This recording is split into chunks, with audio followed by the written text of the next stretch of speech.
জাতির নাম অনুসারে নামকরণ করা হয়েছে। যেমন নাসারা এসেছে, ঈসা আলাইহিস সালামের মা মারিয়াম ফিলিস্তিনের নাসরিয়া শহরে জন্মগ্রহণ করেছেন। নাসরিয়া, ওইখান থেকে আসছে নাসারা। ইয়াকুব আলাইহিস সালামের 10 ছেলে, এই 10 ছেলের মধ্যে থেকে এক ছেলের নাম হচ্ছে ইয়াহুদা। এই ইয়াহুদা থেকে এসেছে ইহুদি। কিন্তু সব নবীর ধর্ম একটা। আওয়াজ করে বলুন তো সবাই, সেটা কি? সবার ধর্ম একটা ছিল, ইসলাম। বিষ্ণু ইসলাম বলেন ওয়াল আম্বিয়াউ ইখওয়াতুন লিআল্লাত।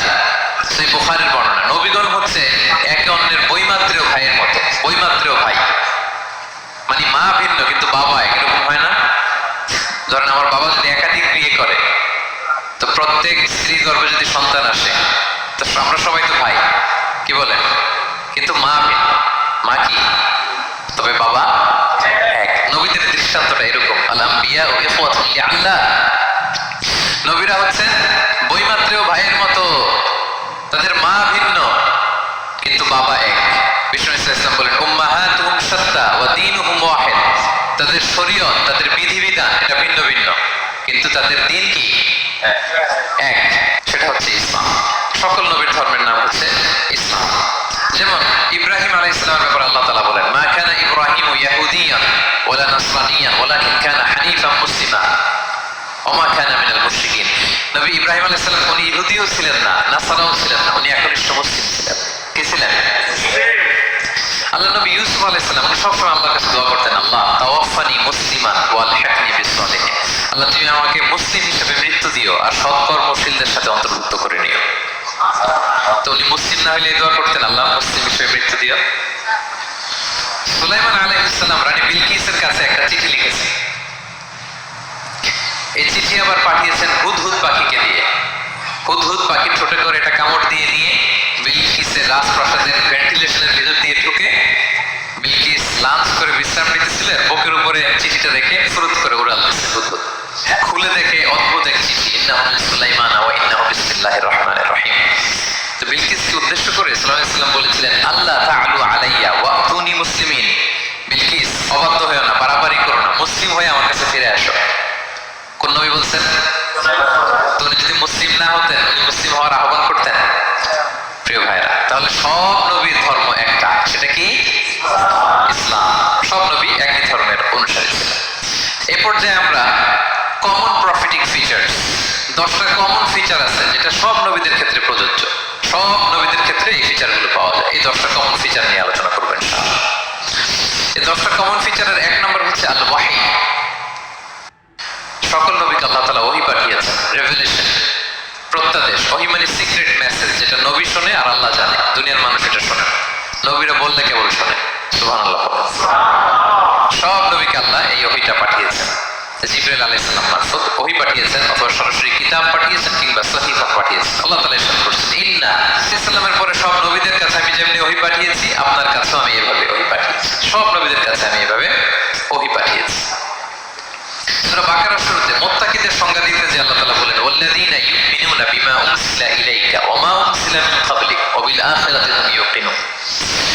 মানে নবী হে, মুত্তাকি তো তারা যারা আপনার উপর যে কিতাব নাজিল হয়েছে এটার উপরও ঈমান আনে, ওয়া মা উনজিলা মিন ক্বাবলিক, এর আগে যত কিতাব নাজিল হয়েছে তার উপরও ঈমান আনে। তা আমরা যদি শুধু কোরআনের উপর ঈমান আনি হবে?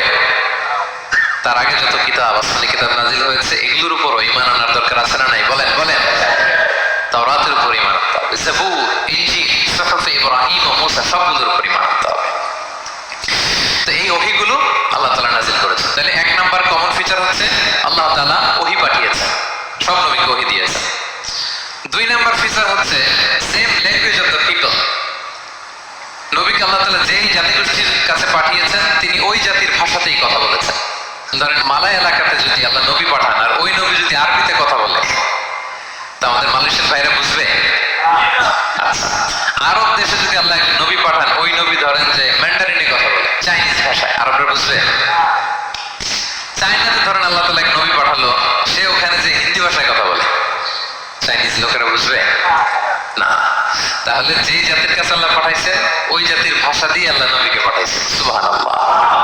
আল্লাহ তাআলা ইরশাদ করেন ওয়া মা আরসালনা মির রাসূলিন ইল্লা বিলিসানি কওমিহি লিউবাইয়িনা লাহুম। আল্লাহ তাআলা যত রাসূল পৃথিবীতে প্রেরণ করেছেন বিলিসানি কওমি, যে জাতির কাছে প্রেরণ করেছেন ওই জাতির ভাষায় প্রেরণ করেছেন। যাতে করে নবীর কথা এরা বুঝে। নবীরা এসেছেন বাণী বাহক হয়ে, এখন এই বাণী যদি বুঝতে না পারে তাহলে কাজ হবে। এজন্য প্রত্যেক নবীকে আল্লাহ তাআলা যে জাতির কাছে পাঠিয়েছেন ওই জাতির ভাষায় পাঠিয়েছেন। 3 নম্বর হচ্ছে সকল নবীকে আল্লাহ তাআলা very good standard of character দিয়েছেন। চারিত্রিক দৃষ্টিকোণ থেকে অতুলনীয় ছিল এক একজন নবী। পা থেকে মাথা পর্যন্ত কালো দাগ ফেলার মতো কিছু ছিল না। আল্লাহু আকবার। মাসুম ছিলেন। আহলে সুন্নাত জামাআর আকীদা হচ্ছে প্রত্যেক নবী ছিলেন মাসুম, কোনো গুনাহ করেন নাই, নিষ্পাপ প্রতিটা নবী। সর্বোত্তম চরিত্র দিয়ে আল্লাহ তাআলা, অনুপম চরিত্র দিয়ে আল্লাহ তাআলা তাদেরকে পাঠিয়েছেন। আল্লাহ তাআলা বলেন ওয়া ইন্নাকা লাআলা খুলুকিন আযীম, and verily you are on a very good standard of character. নবী হে, আপনি চমৎকার একটা ক্যারেক্টারের উপর প্রতিষ্ঠিত। আপনার আচরণের মতো, ক্যারেক্টারের মতো আচরণ অতুলনীয়, পৃথিবীতে দ্বিতীয়টা খুঁজে পাওয়া যায় না, ঠিক কিনা? কারণ নবীরা যদি মডেল হন, তাদের আচরণ যদি ভালো না হয়, তাহলে মানুষ তাদেরকে গ্রহণ করবে? মানুষ তাদের কাছ থেকে শিখবে, জানবে। তাই জন্য তাদের আচরণ চমৎকার হওয়ার দরকার আছে না নাই? চমৎকার আচরণ, চমৎকার চারিত্রিক মাধুর্য দিয়ে আল্লাহ তাআলা পৃথিবীতে এক একজন নবীকে প্রেরণ করেছেন। সব নবীরা ভেরি গুড স্ট্যান্ডার্ড অফ ক্যারেক্টারের অধিকারী ছিল। 4 নম্বর হচ্ছে প্রত্যেক নবীকে আল্লাহ তাআলা মিরাকেল দিয়েছেন, মানে মুজিজা, as a proof of their prophethood। তাদের নবুয়তির প্রমাণ হিসেবে আল্লাহ তাআলা তাদেরকে মিরাকেল দিয়েছেন, মুজিজা। যেমন সালেহ আলাইহিস সালামকে আল্লাহ তাআলা মুজিজা দিয়েছিলেন। তার জাতির কাছে যখন তিনি দাওয়াত দিলেন, তারা বলল, সালেহ তুমি যে নবী এটা আমরা বুঝবো কি করে? এক শর্তে আমরা তোমার উপর ঈমান আনতে পারি। সালেহ আলাইহিস সালাম বললেন, কি শর্ত? বলতেছে, এই যে পাহাড় দেখো, এই পাহাড়ের ভেতর থেকে যদি একটা উট বের করো, 10 মাসের গর্ভবতী একটা উট, উটটা বেরোবে, বেরোয় বাচ্চা দিবে, সাথে সাথে আমরা উটের দুধ দহন করে খাবো, এরপর আমরা ঈমান আনবো। চিন্তা করছেন কত শর্ত? পাহাড়ের ভেতর থেকে কি বের করে দেখাইতে হবে? উট। উনি আল্লাহর কাছে দোয়া করলেন, আল্লাহ বললেন কবুল। তবে কথা না শুনলে কিন্তু খবর আছে। বলছে ঈমান আনবে, ঈমান না আনলে কিন্তু খবর আছে। উনি দোয়া করলেন, আল্লাহ কবুল করলেন। পাহাড় বিদীর্ণ হয়ে একটা বিশাল আকৃতির উট বেরোয় আসে, 10 মাসের গর্ভবতী উট। মুহূর্তে এটা ডেলিভারি করলো একটা উটের বাচ্চা, এবং দুধ দিতে আরম্ভ করলো, উলান ভর্তি দুধ। সবাই পেট ভরে দুধ খেলো। খাওয়ার পরে তুমি জাদুকর। খাওয়ার পরে সালেহ আলাইহিস সালাম কি বলে? ইউ আর এ ম্যাজিশিয়ান, তুমি জাদুকর, তুমি তো বড় ভেলকিবাজ সালেহ, তুমি পাহাড়ের ভিতরে ভেলকি ঢুকে গেছে। আল্লাহ তাআলা তাদেরকে একটা সাউন্ড গ্রেনেড, প্রচন্ড শব্দ তরঙ্গ দিয়ে ধ্বংস করে দিলেন। কানের পর্দা ফেটে সবগুলো লাশ হয়ে জমিনে পড়ে রইল। তাহলে এই যে সালেহ আলাইহিস সালাম যেটা দেখাইছেন, এটা কি ভেলকি ছিল? ম্যাজিক ছিল? কি ছিল? মুজিজা, miracle. as a proof of their prophethood, তাদের নবুয়তির প্রমাণ হিসেবে আল্লাহ তাআলা তাদেরকে মুজিজা দিয়েছেন। মূসা আলাইহিস সালামের মুজিজা কি ছিল? লাঠি। ফাআলকাহা ফাইযা হিয়া হাইয়াতুন তাসআ। ওই লাঠি রেখে দিলে মুভিং স্ন্যাক হয়ে যেত, নড়তেছে সাপ, ছবল মারবে। সুবহানাল্লাহ। এটা কি ম্যাজিক ছিল? কি ছিল? মুজিজা। ঈসা আলাইহিস সালামকে আল্লাহ তাআলা মাইন্ড ব্লোয়িং মুজিজা দিয়েছেন। অন্ধ ব্যক্তির চোখে হাত বুলিয়ে দিলেই দৃষ্টিশক্তি ফিরে পেত। ধবল রোগী, কুষ্ঠ রোগীর গায়ে টাচ করে দিলে স্কিন পরিষ্কার হয়ে যেত। মৃত ব্যক্তিকে দাঁড়াতে বললে মুহূর্তে দাঁড়িয়ে যেত। কুম বিইজনিল্লাহ, আল্লাহর আদেশে দাঁড়াও বললে লাশ জীবিত হয়ে দাঁড়িয়ে যেত। ভেলকিবাজি ছিল এটা? কি ছিল? বিষ্ণু ইসলাম দাওয়াত দিচ্ছেন কুরাইশদেরকে, ওরা মানে না। বিষ্ণু নবী পাগল পড়া, বললেন, আচ্ছা বলো কুরাইশের লোকেরা কি বললে বিশ্বাস করবে যে আমি সত্য নবী? কি বললে বিশ্বাস করবে? তারা বলল, মুহাম্মদ ওই যে আকাশের চাঁদ, এটা 2 ভাগ করে দেখাইতে বললে বিশ্বাস করবো তুমি সত্য নবী। কি আবদার দেখছেন? হ্যাঁ, নবীদেরকে পেয়ে মামুর বাড়ির আবদার নিয়ে আসছিল এক এক জাতিগোষ্ঠী।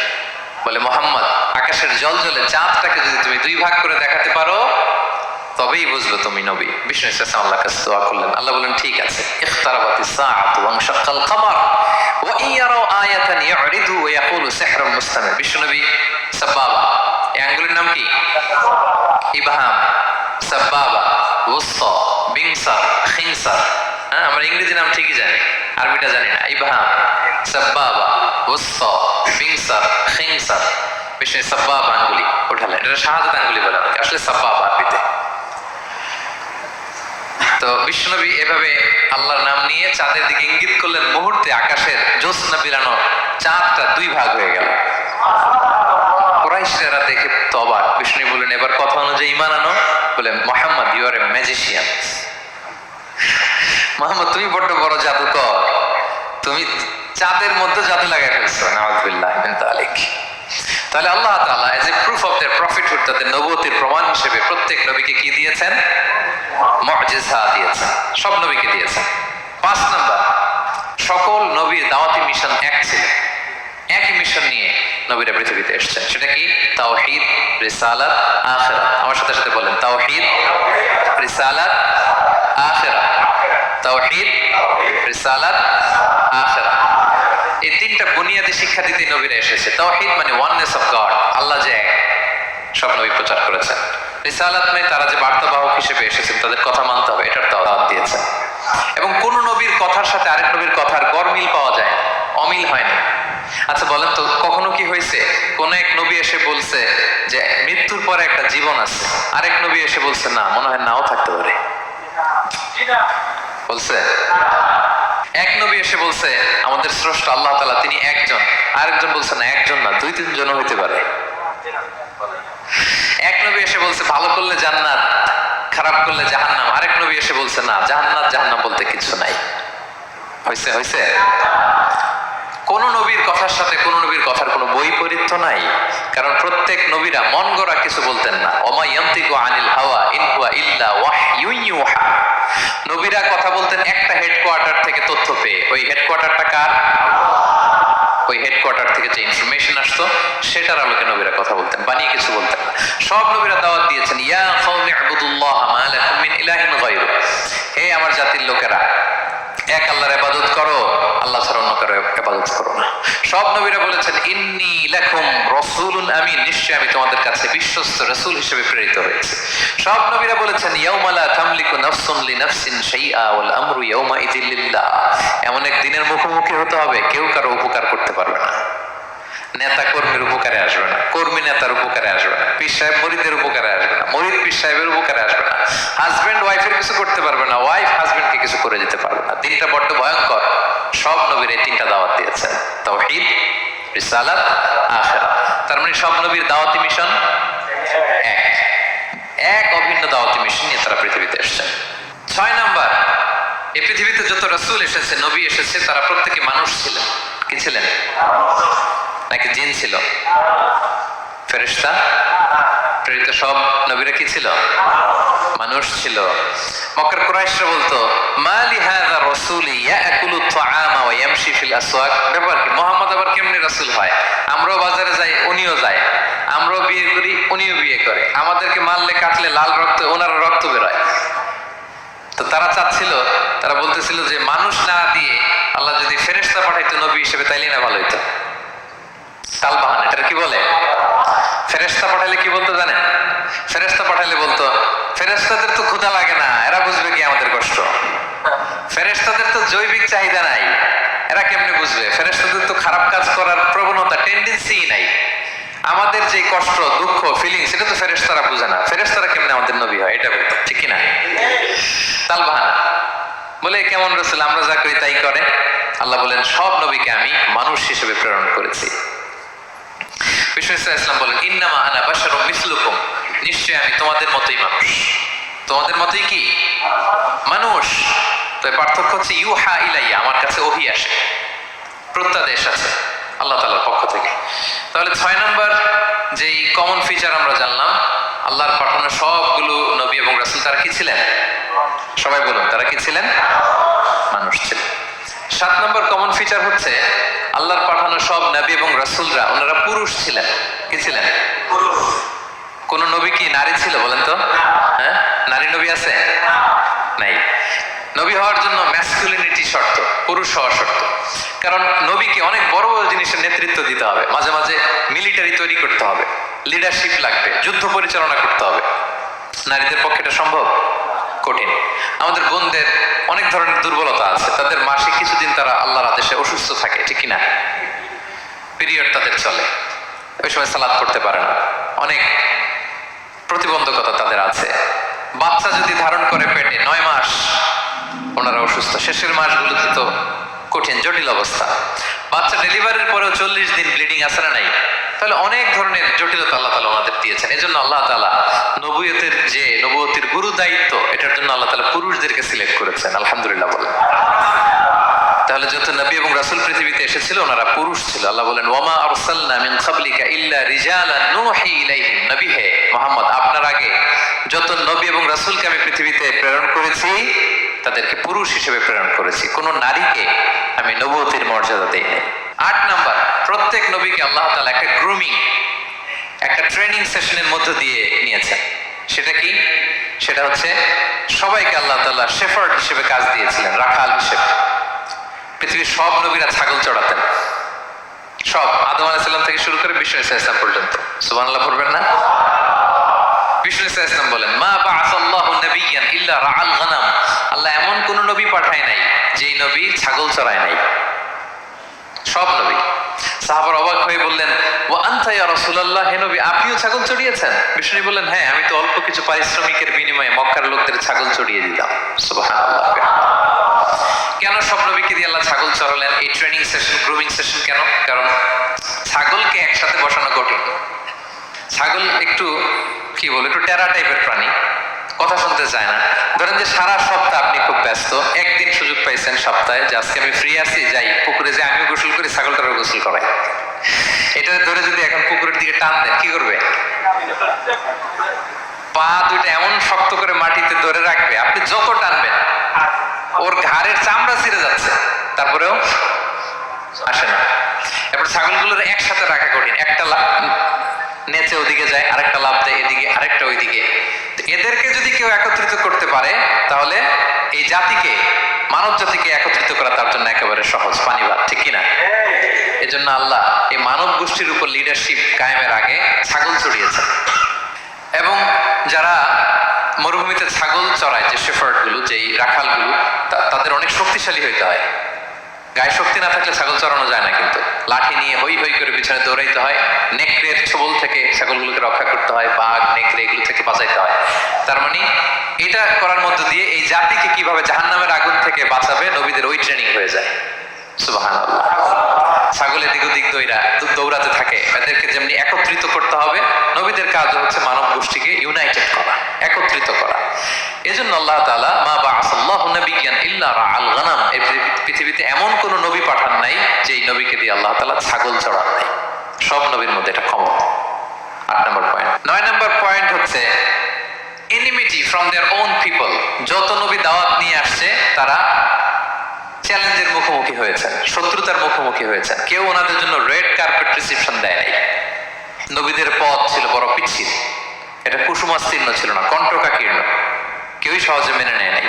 দাওয়াত দিছে তো রিজেক্ট, সবাই প্রত্যাখ্যান করেছে, সবাই প্রত্যাখ্যান করেছে। এটা কমন ছিল, প্রত্যেক নবীকে এটা মুখোমুখি হতে হয়েছে। Mockery, vulgarism, operation, mental torture, physical torture and what not, সব ধরনের। ইভেন অনেক নবীকে হত্যা করা হয়েছে দিনের দাওয়াতের কারণে। বনি ইসরায়েলের লোকেরা তাদের নিজেদের 70,000 নবীকে নিজেরা হত্যা করেছে। এমনকি আমার নবী বিশ্বনবী মুহাম্মদ রাসূলুল্লাহ সাল্লাল্লাহু আলাইহি ওয়াসাল্লামকে হত্যার ষড়যন্ত্র করা হয়েছিল। আল্লাহ তাআলা দয়া করে বিশ্বনবীকে হিজরতের ব্যবস্থা করে দিয়ে প্রাণে বাঁচিয়েছেন, মক্কা থেকে মদিনাতে পাঠিয়ে দিয়েছেন। তাহলে এই পথ বড় কঠিন ছিল, নবীদের পথ, সব নবীর জন্য, এক্সেপ্ট সুলাইমান এবং দাউদ আলাইহিস সালাম, তাদের কথা ভিন্ন। এছাড়া সব নবীরা এই সংগ্রাম, এই বিরোধিতা, এই শত্রুতা, এই জেলাসি, এগুলোর মুখোমুখি হয়েছে পৃথিবীর সকল নবীরা, সকল নবীরা। বিষ্ণু ইসলাম ঘুমাতে পারে নাই একটা রাত শান্তিতে। বিষ্ণুর বায়োগ্রাফি যদি আপনি পড়েন, জীবনে যদি পড়ে দেখেন, প্রত্যেকটা নবীর জীবনে এই কষ্টকর মুহূর্তগুলো ছিল। শত্রুতা সব নবীকে পোহাতে হয়েছে। বিষ্ণু ইসলামের কাছে যখন প্রথম নাজিল হলো ইকরা বিসমি রাব্বিকাল্লাযী খালাক, সূরা আলাকের প্রথম কয়টা আয়াত? 5 আয়াত নিয়ে কোরআনের ভারে নতুন রেভেলেশন পেয়ে বিষ্ণুনবী কাঁপতে আরম্ভ করলেন। কাঁপতে কাঁপতে জ্বর এসে গেল বিষ্ণুনবীর গায়ে, নিচে নেমে আসলেন। খাদিজা রাদিয়াল্লাহু তাআলা আনহাকে বললেন সাম্মিলুনি সাম্মিলুনি, আমাকে কম্বল চাপা দাও, আমার খুব শীত লাগছে, আমার জ্বর এসে গিয়েছে। কাঁপতে লাগলেন বিষ্ণু ইসলাম। খাদিজা রাদিয়াল্লাহু তাআলা আনহার এক চাচাতো ভাই ওরাকা ইবনে নওফল ছিল ইনজিল কিতাবের পণ্ডিত। খাদিজা রাদিয়াল্লাহু তাআলা আনহা বিষ্ণুকে নিয়ে চাচাতো ভাইয়ের কাছে গেলেন, যে বলেন, ভাই ওরাকা দেখেন তো মোহাম্মদ কি বলে, সে কি দেখছে, কি নিয়ে আসছে, কাঁপতেছে আর বলতেছে আমি মরে যাবো, আমাকে কম্বল চাপা দাও। ওরাকা বললেন, মোহাম্মদ কে এসেছিল বলতো? বিষ্ণু জিবরাইল ইসলামের বর্ণনা দিলেন। কি বলেছে বলতো? 5 আয়াতের বর্ণনা বিষ্ণু ইসলাম দিলেন। তখন বিষ্ণু ইসলামের কথা শুনে ওরাকা বলল, তোমার কাছে যে এসেছে ও হুয়ান নামুস, মানে জিবরিল, সে সব নবীদের কাছে এসেছে। মোহাম্মদ তুমি নবী হবা। তুমি কি হবা? তুমি নবী হবা, আখিরি নবী হবা তুমি। যে তোমার কাছে এসেছে সে সব নবীদের কাছে ওহী নিয়ে এসেছিল। আর জেনে রাখো মোহাম্মদ, তোমার এলাকার লোকেরা একদিন তোমাকে এলাকা থেকে বের করে দিবে। ভবিষ্যৎবাণী করতেছিলেন। বিশ্বনবী বললেন, আওয়া মুখরিজিয়াহুম, আমার ভাই বেরাদার, আমার জ্ঞাতি গোষ্ঠীর লোকেরা আমার এলাকা ছাড়া করবে? ওরাকা বললেন, হ্যাঁ। লাম ইয়াতি রাজুলুন কাত্তু বিমিসলি মা জিতা বিহি ইল্লা উদিয়া। তোমার মতো এরকম রিসালাতের দায়িত্ব নিয়ে যারাই কোনো জাতির কাছে এসেছে তাদের সাথে এরকম শত্রুতা করা হয়েছে। বিষ্ণু ইসলাম সেদিনের কথা শুনে, ওরাকার কথা শুনে অবাক হয়েছিলেন। তাহলে সব নবীদের ক্ষেত্রে 9 নম্বর কমন বৈশিষ্ট্য হচ্ছে তাদেরকে বাধার সম্মুখীন হতে হয়েছে। এখনো যারা নবীদের পথে চলবে বা চলে তাদের জীবনে বাধা বিপত্তি আছে না নাই? হ্যাঁ, তারা জেনে বুঝেই এই পথে এসেছে, তারা হিসাব মিলিয়েই এই পথে নেমেছে। এজন্য বাধা বিপত্তি চ্যালেঞ্জ কোন মুমিনকে তার রাস্তা থেকে সরাতে পারে না, ঠিক কিনা বলেন? এক চুলো নড়াতে পারে। এটা নবীদের পথ, এটা নবীওয়ালা কাজ। এখানে জুলুম থাকবে, এখানে বাধা বিপত্তি থাকবে, এখানে চ্যালেঞ্জ থাকবে। এই পথটা সোজা, সিরাতুল মুস্তাকিম। যদি শেষ মাথায় যাওয়া যায়, ডাইরেক্ট জান্নাতুল ফিরদাউস। আলহামদুলিল্লাহ। তাহলে সব নবীরা বাধার সম্মুখীন হয়েছে। 9টা কমন ফিচার গেল। 10 নম্বর, দ্য লাস্ট কমন ফিচার, পৃথিবীর সব নবীরা ইন্তেকাল করেছেন, আর কোন নবী আসবে না। আসবে? পৃথিবীর সব নবীরা মারা গিয়েছেন, কিন্তু আলামুল বারজাখে, বারজাখের জগতে নবীরা জীবিত। আই রিপিট, আমি আবারও বলি, প্রত্যেক নবী তার কবরে জীবিত। আলামুল বারজাখে। আমরা এই দুনিয়াতে আসার আগে যেই জগতে ছিলাম ওই জগৎটার নাম হচ্ছে আলামুল আরওয়াহ, মানে রূহের জগৎ। সেখান থেকে আমরা এই জগতে এসেছি, এটার নাম আলামুদ দুনিয়া, দুনিয়ার জগৎ। আবার মৃত্যুর পরে যে নতুন এক্সটেশনে আমরা যাব সেটার নাম হচ্ছে আলামে বারজাখ, বারজাখের জগৎ। নবীরা ওই বারজাখের জগতে জীবিত। বিষ্ণু ইসলাম সূরা আবু দাউদের হাদিসে বলেন যে ইন্নাল্লাহা হাররামা আলাল আরদি আন তাকুলা আজসাদাল আম্বিয়া, আল্লাহ তাআলা এই জমিনকে, নবীদের দেহকে কনজিউম করাকে হারাম করে দিয়েছেন। মানে জমিনের জন্য নবীদের লাশকে পচিয়ে ফেলা, খেয়ে ফেলা হারাম। যত নবী যেখানে ইন্তেকাল করেছেন তাদের পবিত্র দেহ মোবারক এখনো আগের মতো একেবারে যখন মৃত্যুবরণ করেছিলেন তখন লাশটা যেমন তাজা ছিল, এখনো প্রত্যেকে তার কবরে এরকম তাজা লাশ নিয়ে শুয়ে আছে। প্রত্যেক নবী কবরে জীবিত। বিষ্ণু ইসলাম ওনার কবরে জীবিত। তবে এটা বারজাখী জগতে। এই দুনিয়াতে উনি যেভাবে জীবিত ছিলেন ওইভাবে না, বারজাখী জগতে জীবিত। আমরা যখন প্যারা নবীর উপর সালাম পৌঁছাই, দুরুদ পড়ি, প্রত্যেক ফেরেশতা, একটা ফেরেশতা আছে এই দুরুদগুলোকে নিয়ে বিষ্ণুনবীর কাছে পৌঁছায়। আপনার বাবার নাম, আপনার নাম বলে ফেরেশতা বলে যে অমুকের ছেলে অমুক আপনাকে সালাম দিয়েছে। বিষ্ণুনবী কবর থেকে নিজে ওই সালামের উত্তর বলে, কারণ বিষ্ণু ইসলাম বারজাখের জগতে তিনি জীবিত। হায়াতুন নবী, বারজাখের জগতে তিনি জীবিত। আরেক হাদিসে বিষ্ণু ইসলাম বলেন আল আম্বিয়া ওয়া আহইয়াউন ফি কুবুরিহিম ইউসাল্লুন, নবীরা তাদের কবরে জীবিত, সেখানে তারা সালাত আদায় করে। নবীরা তাদের কবরে কি করে? সালাত আদায় করে। তাহলে এই 10টা হচ্ছে কমন ফিচার্স এবং প্রফিটস। সব নবীদের মধ্যে এই বিষয়গুলো আমাদের হেদায়েতের জন্য পাঠালেন। তাদের জীবনী থেকে আমাদের জন্য শিক্ষা কি, লেসন কি, এটা জানার দরকার আছে না নাই? বলেন, কি লেসন আমরা নিব? অনেক লেসন আছে। আমি সংক্ষিপ্ত পরিসরে 2-1টা বলি।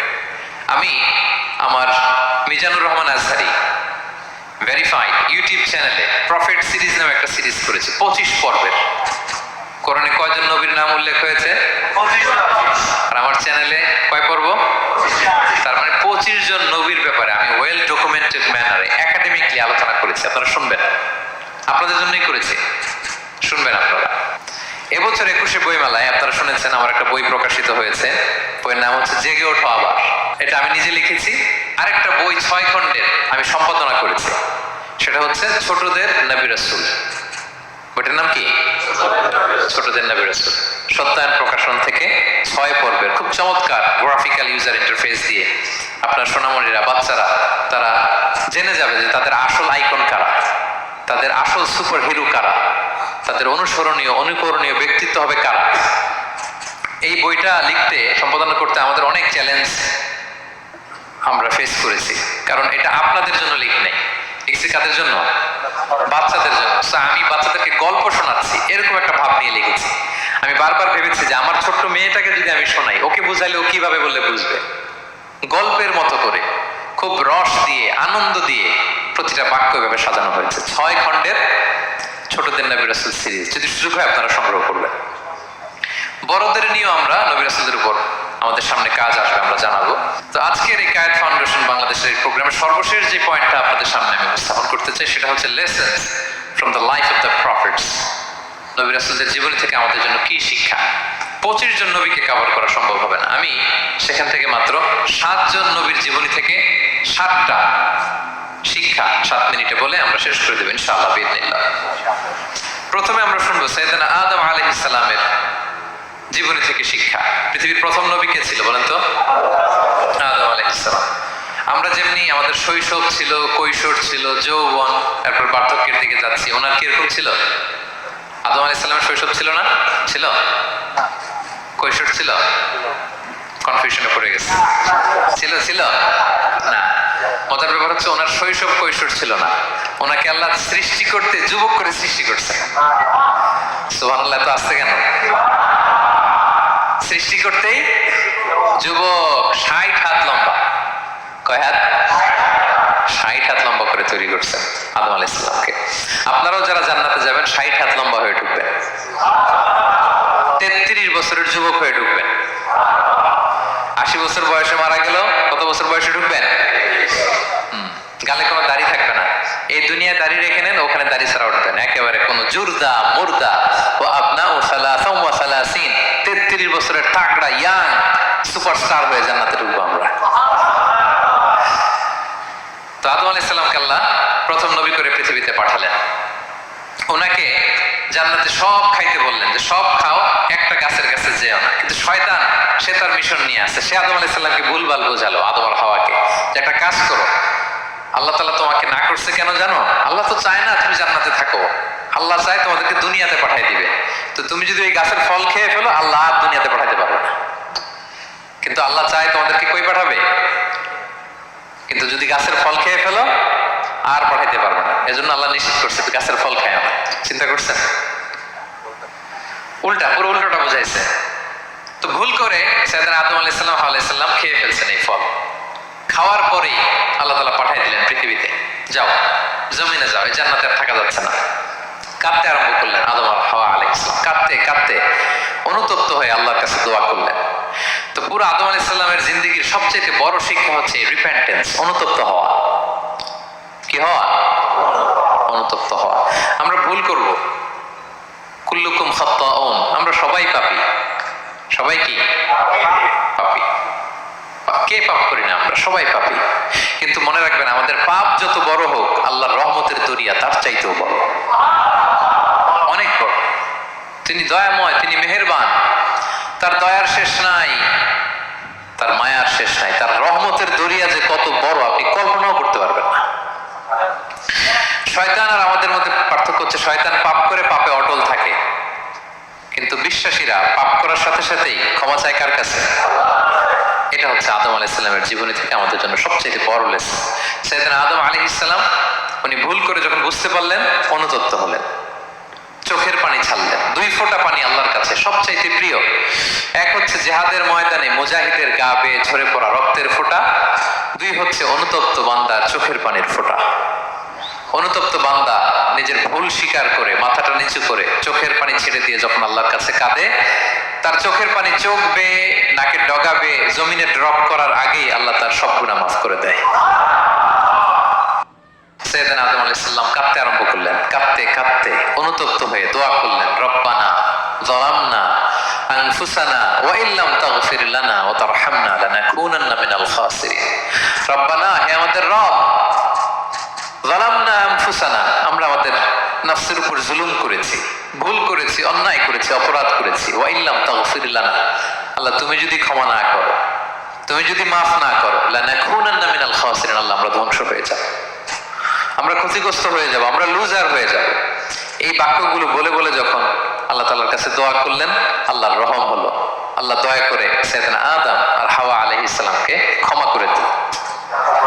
ক্ষমা করে আবার জান্নাতের এন্ট্রির ঘোষণা দিলেন যে আবার দুনিয়ার জীবন শেষ করে আসো, যেখান থেকে আসছিলে আবার ওখানে ঢুকতে পারবে। তাহলে আদম আলাইহিস সালামের জীবন থেকে আমরা যে লেসনটা পাই সেটা কি ভাই?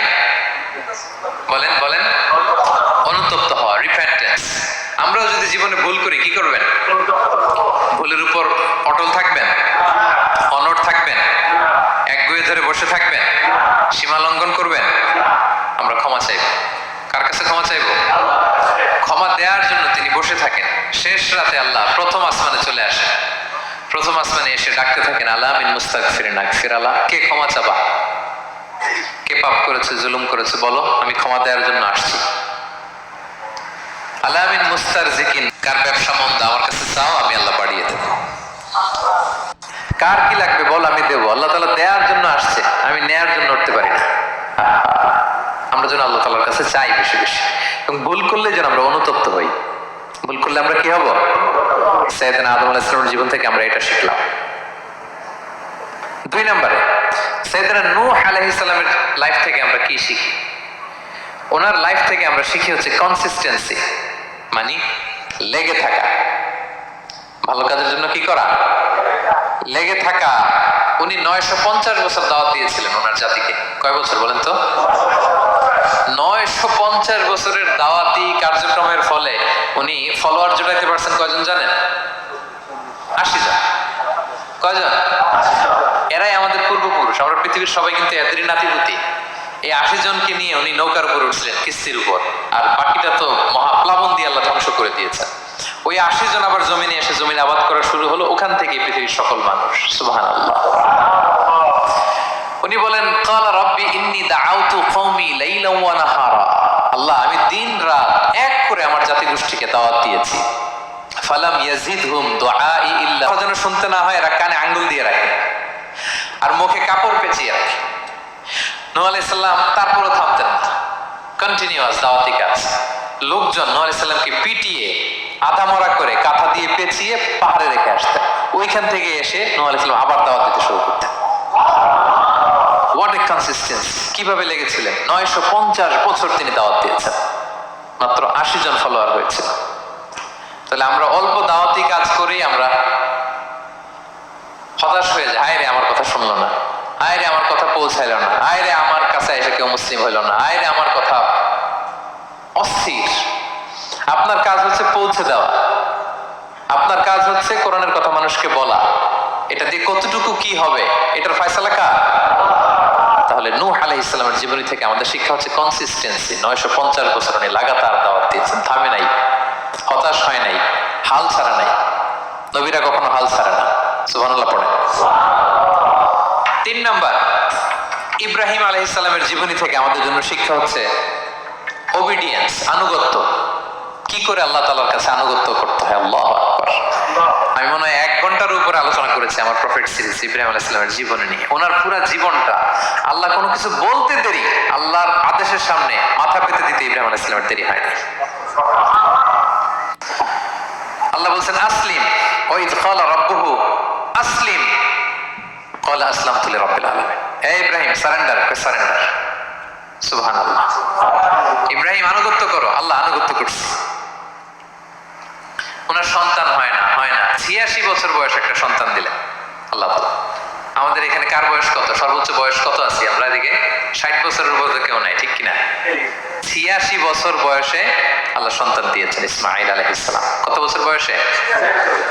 সন্তানটা আদরের নাকি? হ্যাঁ, আদরের না? শেষ কালে একটা সন্তান পেলেন 86 বছর বয়সে। ইব্রাহিম আর হাজেরার ঘরকে উজাড় করে ফুটফুটে এক সন্তান ইসমাঈল আলাইহিস সালাম আসলেন। ভাইকে আসতে দেরি নেই। এটাই হচ্ছে ইব্রাহিম আলাইহিস সালামের আনুগত্য। দুদুমরু প্রান্তরে হাজেরা আর ইসমাঈল আলাইহিস সালামকে রেখে আসলেন, চলে আসলেন। বুকটা ফেটে চৌচির। 86 বছর বয়সে একটা সন্তান পেলাম, দুধের বাচ্চা, আমার স্ত্রী সহ মরুভূমিতে রেখে আসলাম। রেখে আবার থাকাও যাবে না, যাও তুমি ফিলিস্তিনে, এরা থাকবে মক্কা, মরুভূমির মাঝখানে। পরে আল্লাহ জুরহুম কওমের মাধ্যমে এদেরকে পানি, জামজাম অনেক কিছু দিলেন। লম্বা ঘটনার দিকে যাচ্ছে। এরপর হৃদয় যখন ফেটে চৌচির হয়ে যায়, তখন আল্লাহ তাআলা বলেন ঠিক আছে যাও, যা একটু ছেলেরা দেখে আস। এবার যে দেখে ছেলেরা আরো মায়া লাগে, কারণ একটু বড় হয়েছে তো, এবার দৌড়াইতে পারে, হাঁটতে পারে। সুবহানাল্লাহ বলেন। এবার যখন দৌড়াইতে পারে, হাঁটতে পারে, আব্বু আব্বু বলে ডাকতে পারে, মায়াটা যখন একটু গাঢ় হয়েছে, আল্লাহ বলে এবার ছেলেরা জবাই করে। দেখছেন কি পরীক্ষা? 86 বছর বয়সে সন্তান পেল, রেখে আসলো মরুভূমিতে, একটু বড় হইলো, দেখা করতে গেল, এবার বলে জবাই করো। জবাই করো বলতে দেরি, ছুরি চালাতে দেরি হয়নি। কুরবানির ইতিহাস, লম্বা ইতিহাস, দিকে যাব। এরপরে আল্লাহ কবুল করলেন। এরপরে বললেন বাপ বেটা মিলে মরুভূমির মধ্যে ঘেমে ঘেমে একটা ঘর বানা। এরপরে ঘোষণা দাও মানুষকে, যেটা আমার ঘর। বাপ বেটা মিলে কষ্ট করে একটা ঘর বানালেন। এবার বললেন আজান দাও, ঘোষণা দাও, সবাই যেন এখানে আসে। আল্লাহ কারে ঘোষণা দিব? কেউ তো নাই। বললে তুমি ঘোষণা দাও, এই ঘোষণার শব্দ পৃথিবীর সব মানুষের কর্ণকুহরে আমি আল্লাহ নিজ দায়িত্বে পৌঁছে নাই। ধুধু মরু প্রান্তর। আজকের মক্কাকে কল্পনা করেন তো কি অবস্থা। এই রমজানের লাস্ট 10 days অফ রমাদান আপনি জায়গা পাবেন, হজের চেয়েও বেশি মানুষ। কিভাবে আল্লাহ কবুল করেছেন, কিভাবে আনুগত্য, সাবমিসিভনেস, নিজেকে আল্লাহর কাছে পুরো সুপর্দ করা, এর নমুনা সাইয়েদনা ইব্রাহিম আলাইহিস সালাম পেশ করেছেন। তাহলে সংক্ষিপ্ত কথা হচ্ছে, আল্লাহ নবী ইব্রাহিম আলাইহিস সালামের জীবনী থেকে আমাদের জন্য শিক্ষা হচ্ছে অবিডিয়েন্স, আনুগত্য। কিভাবে আল্লাহর আদেশের সামনে মাথা পেতে দিতে হয়। পারা যাবে তো? হ্যাঁ, ওই ইব্রাহিম আলাইহিস সালামের রক্ত আমাদের দেহে বহমান। আমরাও নবী ইব্রাহিমের উত্তরসূরি। এখন স্যাক্রিফাইসের মেন্টালিটি অর্জন করতে হবে। অবিডিয়েন্স, আনুগত্যের শিক্ষা আমরা নবী ইব্রাহিম আলাইহিস সালামের কাছ থেকে পাই। 4 নম্বর, ইয়াকুব আলাইহিস সালাম, ওনার জীবনী থেকে শিক্ষা হচ্ছে পেশেন্স, ধৈর্য। আমাদের অনেকের ধৈর্য নাই, আমরা অস্থির, অল্পতে ধৈর্য হারাই ফেলি। ধৈর্য এমন একটা গাছ, এই গাছের সারা গায়ে অনেক কাঁটা, কিন্তু এই গাছের ফল বড্ড মিষ্টি। ধৈর্য এমন একটা গাছ, গাছের সারা গায়ে কি, কিন্তু ফলটা। ইয়াকুব আলাইহিস সালামের কলিজার টুকরা ইউসুফ আলাইহিস সালামকে ভাইয়েরা মেরে আহত করে কুয়ায় ফেলে দিছে। কুয়া থেকে নিয়ে মিশরে বিক্রি করে দিস। এখন এতিম হয়ে আরেক জায়গায় থাকে। বাবার কোলে বানিয়ামিন, তাকেও হারালো। আবার বলে আমি কাউরে বিচার দিই না, একজনের বলে, তিনি কে? এই 2 ছেলের শোকে কাঁদতে কাঁদতে অন্ধ হয়ে গেল। আল্লাহু আকবার। সেদিন ইয়াকুব আলাইহিস সালাম একবার ধৈর্য হারা হন নাই। তাহলে আল্লাহ নবী ইয়াকুব আলাইহিস সালামের জীবনী থেকে আমাদের জন্য শিক্ষা হচ্ছে পেশেন্স। বিপদে আমরা কি ধরবো? ধৈর্য ধারণ করব। 5 নম্বরে, ইউসুফ আলাইহিস সালামের জীবনী থেকে আমাদের শিক্ষা হচ্ছে he is the archetype of good character, উন্নত চরিত্রের মডেল। আমার যুবক ভাইয়েরা, গায়েত ফাউন্ডেশন বাংলাদেশের আজকের ইফতার প্রোগ্রামে যুবক যারা এসছো, তোমাদের জন্য শিক্ষা আর্কিটাইপ অফ গুড ক্যারেক্টার। চরিত্র কিভাবে হেফাজত করতে হয়, এর মডেল, প্রেরণার বাতিঘর। তাগড়া যুবক, পৃথিবীর সবচেয়ে সুন্দর পুরুষ ইউসুফ আলাইহিস সালাম। তাকে দেখে ওই সময়ের আরেক বিশ্ব সুন্দরী জুলাইখা প্রেমে মাতোয়ারা, গোপন কক্ষে নিয়ে প্রেম নিবেদন করেছে। বলেছে ইউসুফ কাক কক্ষে টের পাবে না। আল্লাহ নবী ইউসুফ আলাইহিস সালাম এটাকে প্রত্যাখ্যান করলেন। জোরাজুরি করলো, প্রত্যাখ্যান করলেন। মারধর করা হলো, প্রত্যাখ্যান করলেন। সবশেষে আলটিমেটাম দিল, যদি আমার কথা মতো না চলো জেলখানায় ভরবো। উনি বললেন ক্বালা রাব্বিস সিজনু আহাব্বু ইলাইয়া মিম্মা ইয়াদউনানি ইলাই। আল্লাহ, এই পাপের কাজের চেয়ে জেলখানায় আমার জন্য ভালো। বিনা অপরাধে, বিনা দোষে 1 যুগ মিথ্যা অপবাদে কারাবন্দী ছিলেন সাইয়েদনা ইউসুফ আলাইহিস সালাম। তারপরেও চরিত্রের ব্যাপারে 1 বিন্দু কম্প্রোমাইজ করেন। যুবক ভাইরা, চরিত্র বড় দামি সম্পদ। সম্পদ গেলে সম্পদ আসে, স্বাস্থ্য গেলে স্বাস্থ্য আসে। একবার চরিত্র নষ্ট হলে ওই চরিত্র আর ফিরে পাওয়া যায় না। সাইয়েদনা ইউসুফ আলাইহিস সালামের জীবনী থেকে আমাদের শিক্ষা হচ্ছে চরিত্রকে কিভাবে প্রিজার্ভ করতে হয়। এটা 6 নম্বর,